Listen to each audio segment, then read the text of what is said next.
गिरिडीह लोकसभा प्रत्याशी जयराम महतो ने खोली भ्रष्टाचारियों की पोल। इंडिया और एनडीए गठबंधन पर साधा निशाना। कहा, यदि चुनाव जीतते हैं तो सर्वप्रथम झारखंड की जमीन बचाने का करेंगे काम। आपको बता दें कि कोयलांचल की धरती से कम समय में युवा नेता पॉपुलर हुए जयराम महतो ने गिरिडीह लोकसभा से जीत की दावे किए हैं। उन्होंने कहा कि यदि चुनाव जीतते हैं तो सर्वप्रथम झारखंड की जमीन बचाने का काम करेंगे। साथ ही उन्होंने भ्रष्टाचारियों की पोल खोलते हुए इंडिया और एनडीए गठबंधन पर जमकर निशाना साधा। बताते चले कि स्थानीय भाषा और स्थानीय मुद्दों को लेकर बहुत कम समय में उभरे जयराम महतो ने स्थानीय मुद्दों को लेकर चुनाव मैदान में उतरे हैं और इनका कोई भी स्टार प्रचारक भी नहीं है। ये अपनी खुद बलबूते चुनावी मैदान में चट्टान की तरह खड़े हैं और जीत के दावे कर रहे हैं। उन्होंने कहा कि जनता का आशीर्वाद मिला तो सर्वप्रथम झारखंड की जमीन को लूटने से बचाएंगे। बेरोजगार युवाओं की बेरोजगारी के अलावे अन्य समस्याओं को दूर करने के प्रयास करेंगे। बताते चले कि लोकसभा चुनाव का परिणाम आगामी 4 तारीख को होना है। अब बस इंतजार है तो आने वाले 4 तारीख का। आगामी 4 तारीख को जीत का ताज किसके सर होगी, ये आने वाला समय ही बताएगा। बहरहाल जयराम महतो ने क्या कुछ कहा, आप भी सुनिए जयराम महतो की जुबानी। देखिए, राजनीति में कदम जो रखा गया हमारे माध्यम से एक्सीडेंटली ये हुआ। 2-2.5 साल पहले एक मूवमेंट हुआ था भाषा को परीक्षा में शामिल करने को लेकर, और झारखंड और खासकर धनबाद बोकारो ज़िले के जो छात्र हैं उन्होंने असहमति दर्ज कराई कि भाई ये भाषा हमारे क्षेत्र की नहीं है। उड़ीसा में हमारे राज्य की भाषाओं को मान्यता बिल्कुल नहीं मिलेगा, तमिलनाडु में उड़िया भाषा को मान्यता बिल्कुल नहीं मिलेगा, तो फिर हमारा राज्य चारागाह क्यों बनेगा। आज 23 साल हो गए हमारे राज्य के निर्माण को, लेकिन आज भी हमारे लोग पलायन करते हैं, हमारे लोग शोषण दमन का शिकार होते हैं। जो गैर राज्यों के लोग आए हैं चलकर, उनका दबदबा आज भी कायम है।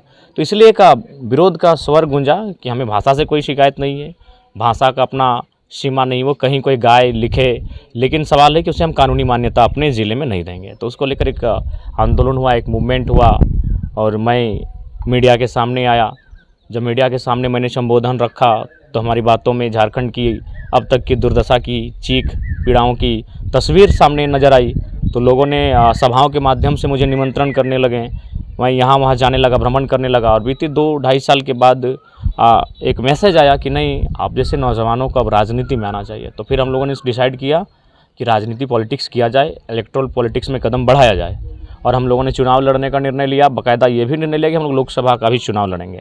देखिए, अभी तक जो माहौल बना है, हम लोग जीत रहे हैं। चुनाव तो जीत हार होगी ही, लेकिन इंडिपेंडेंट होके आप बिना किसी बूथ मैनेजमेंट के, हमारा कोई बूथ मैनेजमेंट नहीं है, बस लोगों की भावना है कि गिरिडीह से जयराम महतो लड़ रहा है, उसके प्रत्याशी जहाँ जहाँ लड़ रहे हैं उस लड़के को सपोर्ट करना है कि वो हमारे बच्चों के भविष्य की बात करता है, वो झारखंड में फ्री और फेयर एग्जाम की बात करता है, वो किसानों की ज़मीन की बात करता है, वो मजदूरों के वेतन वृद्धि की बात करता है, और वो हमेशा मजबूती के साथ हमारे साथ खड़ा होता है। तो ये एक मैसेज गया, कहीं बूथ मैनेजमेंट नहीं हुआ है।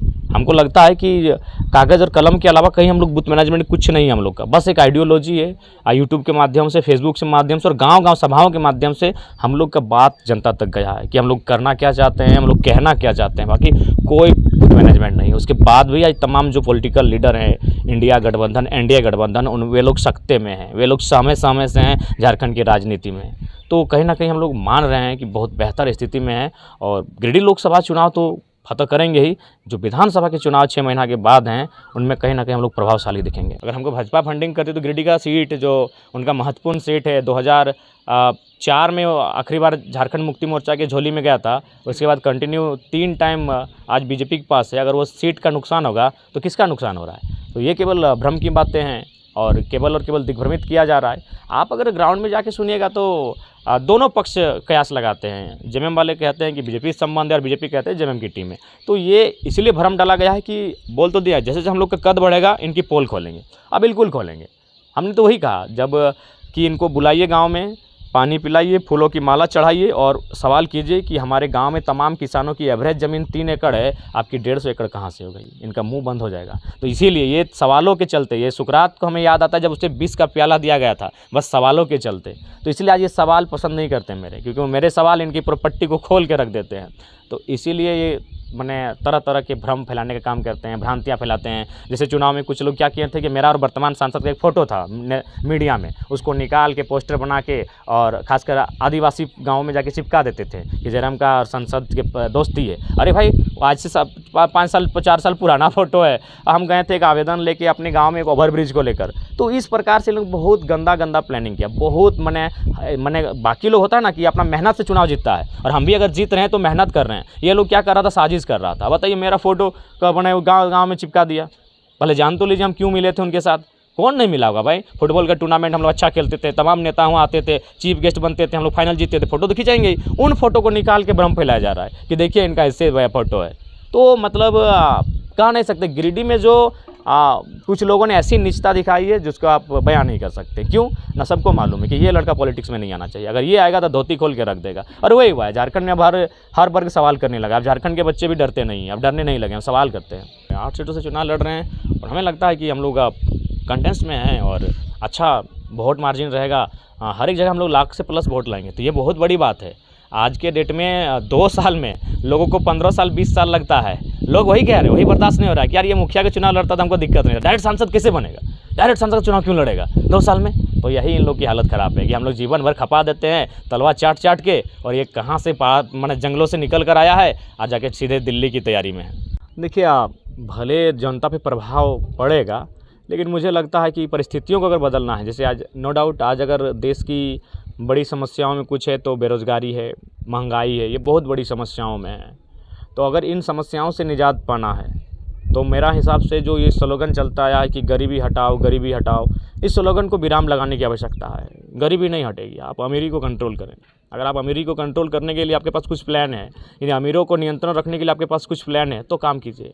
आज आप देश को क्रोनिक कैपिटलिज्म की ओर लेके जा रहे हैं। क्रोनिक कैपिटलिज्म का मतलब ये होता है जिसमें IAS IPS और नेता मिलकर अमीर बनाने में सहयोग करे। तो आप तो तमाम आज हमारे झारखंड में आज अगर कहीं भी किसी गांव में जाइएगा तो कोई कंपनी आई है तो तुरंत माने 100-150 की संख्या में पुलिसकर्मी आके खड़े हो जाते हैं डराने के लिए जनता को।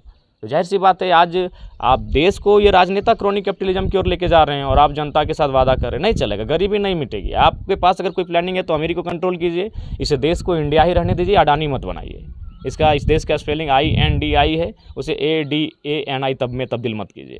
अगर वो आपके पास प्लानिंग है तो मुझे लगता है इस देश में सुधार होगा। तो सबसे पहले जो भी राजनीति में आते हैं, हम लोग तो वही कहें कि अगर हमारे दल से कोई जीत के जाएंगे तो 75% अपना जो खुद का सैलरी है उसे डोनेट करेंगे।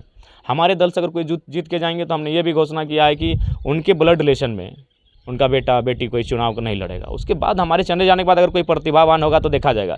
तो कुछ चीज़ें आपको चौंकाने वाली हैं, जो कुछ चीज़ें ऐसी हैं जो भले लोग मैंने लगेगा ये मजाक की बात हो रही है, लेकिन रियलिटी में उसको करना होगा।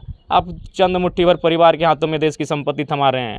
आप परिवारवाद दोनों पार्टी में है, किस पार्टी में परिवारवाद नहीं है? बाप के बाद बेटा विधायक, बेटा के बाद तीसरा पीढ़ी विधायक बन रहा है, सांसद बन रहा है, और आप कहते हैं हम देश की उन्नति करेंगे। ऐसे देश की उन्नति बिल्कुल नहीं होती है। देश की उन्नति करना होगा तो आपको बैठना होगा, इकोनॉमिस्ट के साथ बैठना होगा, जो भी देश के बेहतरीन अर्थशास्त्री उनके साथ बैठना होगा, और ये चीज़ करना होगा कि सोशल इंजीनियरिंग को आपको लागू करना होगा। यहाँ इस देश में एक व्यक्ति के पास इतना पैसा है तो दूसरे के पास इतना है, इतने बीच में जो अंतर है वो नापने में से मैंने बहुत समय लगेगा। तो इसलिए अगर भारत देश के तमाम बुद्धिजीवियों के पास, भारत देश के सरकार में बैठे लोगों के पास अगर गरीबी हटाने के बजाय अमीरी को कंट्रोल करे, गलत अमीरी, अनियंत्रित तरीके से जो अमीरी की ओर तब्दील हो रहे हैं, अगर उनको कंट्रोल कर पाते हैं तो मेरा भारत देश छोड़िए, हम अगर झारखंड की बात करें तो 40% खनिज संपदा देते हैं। आज इसी राज्य में कुछ लोग ऐसे हैं जो दिन भर में 300 रुपये की मजदूरी करते हैं, और कुछ लोग एक कोयला का खदान है, एक दिन में 1 करोड़ बेचता है, 1 करोड़ एक दिन में। तो इसका मतलब है बहुत, या तो आपको उन लोगों से डर लगता है जो पैसे वाले हैं, आखिर वास्तविकता है, मानते हैं संविधान का सम्मान और कोई करता है, हम भी करते हैं, लेकिन ये बाबा साहब का कथन था कि अगर संविधान चलाने वाला अच्छा होगा तो देश अच्छाई के रास्ते पे चलेगा, और संविधान चलाने वाले अगर बुरे होंगे तो फिर अभिशाप साबित होगा। तो आज उनके लिए कोई कानून नहीं है, आज वे कानूनों को तार तार कर रहे हैं। ये तमाम क्षेत्रों में हमारे जहाँ जहाँ कोयला का प्रोडक्शन होता है, जहाँ जहाँ कोयला का खनन होता है, बिल्कुल अवैध तरीके से होता है, अमानवीय तरीके से होता है और असंवैधानिक तरीके से होता है, लेकिन उनको रोकने के लिए कोई नहीं। क्यों? क्योंकि वही सिस्टम बैठा है, उनके पास तमाम जो सरकारी पदाधिकारी पदाधिकारी उनके साथ लगे हुए हैं, सरकार में बैठे मंत्री उनके साथ लगे हुए हैं, क्योंकि सबको अपना पेट भरना है। तो जिस दिन ये लोग ह्यूमनिज्म की बात करेंगे, जिस दिन ये मानवता की बात करेंगे, गरीब गुरबों की बात करेंगे और सबसे पहले अपने आप को बदलेंगे। एक कहावत है ना कि अपना अपना करो सुधार तभी मिटेगा भ्रष्टाचार। तो जिस दिन हमारे नेता अपने आप को बदलेंगे तो बदलिए, इनको बदलने के लिए कहेंगे, नहीं कहेंगे 75% अपनी संपत्ति दान करें, क्योंकि उन्होंने मेहनत से नहीं कमाया है, झोल फांस करके कमाया है, अपने सत्ता का दुरुपयोग करके कमाया है।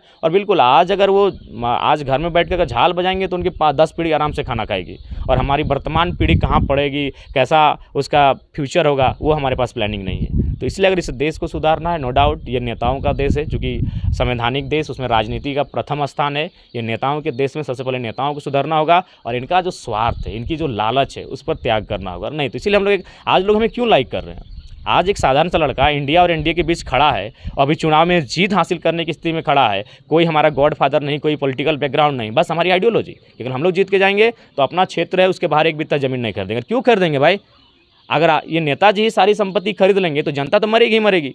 और सीधी सी बात है, अगर जनता अपना ज़मीन बेचता है तो मजबूरी में बेचती है। तो जो नेता मजबूरी में जनता का ज़मीन खरीद ले वो अच्छा नेता होगा? कभी नहीं होगा। आज ये देश के तमाम नेता, 2-4 ईमानदार होंगे, तमाम नेता सबसे पहला काम क्या करते हैं? ज़मीन खरीदते हैं, प्रॉपर्टी तैयार करते हैं। ऐसे नेताओं से देश नहीं चलेगा। तो हमारी आइडियोलॉजी, हम लोग झारखंड में एक प्रयास किया, हम ये भी नहीं करें कि जादू की छड़ी हम घुमा देंगे। हमने ये प्रयास किया है, हम लोग चुनाव जीतेंगे तो हमारे दल से जो लीडर चुन के जाएंगे वो अकुत संपत्ति बिल्कुल जमा नहीं करेंगे। अगर जमा करेंगे तो अगली बार से उनको टिकट नहीं दिया जाएगा। इसका मतलब यही है कि झारखंड की राजनीति में हम लोग आ चुके हैं और तमाम अखबार के पन्नों की सुर्खियों में हम सब हैं, हमारा नाम है। तो यही हमने कहा था कि भाई हार जीत अलग विषय है, हम लोग झारखंड में स्थापित हो चुके हैं आइडियोलॉजी के माध्यम से। और फिलहाल झारखंड के जो लोग हैं, वास्तव में अगर फ्यूचर किसी के साथ देख रहे हैं तो हम लोग के साथ देख रहे हैं। अभी उदाहरण के लिए आप किसका नाम लेते हैं? माननीय मुख्यमंत्री की अर्धांगिनी, आखिर है कौन? उसी परिवार की अंग है। तो आप परिवारवाद से दूर नहीं होंगे तो कैसे आप लोकतंत्र को मैंने खूबसूरत कहेंगे? तो कहीं ना कहीं अगर जेन्युइन फ्यूचर अगर झारखंड राज्य के लोग अगर देख रहे हैं तो हम लोग के साथ देख रहे हैं, क्योंकि सब हमारा जो प्रत्याशी हमारे हैं मैक्सिमम जो भी हैं वो 30 साल के हैं, 35 साल के हैं। तो ये तो फर्स्ट टाइम हुआ है, किसी भी राजनीतिक दल में फर्स्ट टाइम हुआ है कि सब के सब युवा लोग पॉलिटिक्स में कदम रखे हैं। देखिए, अगर चुनाव जीत के हम लोग जाते हैं तो मैंने स्पष्ट कहा है कि झारखंड को अगर आप जानने का प्रयास करेंगे, झारखंड को अगर समझने का प्रयास करेंगे, चाहे आप तिलका मांझी को समझें, रघुनाथ महतो को समझें, बिरसा मुंडा को समझें, या तमाम जो भी अंग्रेज़ों के कालखंड में जितने भी झारखंड के आंदोलनकारी हुए हैं, क्रांतिकारी हुए हैं, तो उनका एक ही मकसद था, झारखंड की ज़मीन को बचाया जाए। इस सोने झारखंड के जो भूभाग हैं, उस भूभाग के टुकड़े को बचाया जाए। तो हम लोग सबसे पहला बात रखेंगे कि भाई आज जिस प्रकार से कॉरपोरेट जगत झारखंड में हावी है, जिस प्रकार अमानवीय तरीके से हमारी ज़मीनों का अधिग्रहण किया जा रहा है कंपनी के माध्यम से, तमाम उद्योग के माध्यम से, उनको सिस्टमेटिक किया जाए। लीज़ की जो प्रक्रिया है उसको सिस्टमेटिक रखा जाए। आपको हम बताना चाहेंगे, बैरमा में 999 साल का लीज़ है। ये कोई भी सुनेगा तो मैंने हंसेगा कि 999 साल का लीज़ कैसे? ये असंवैधानिक विधि झारखंड में चलती है।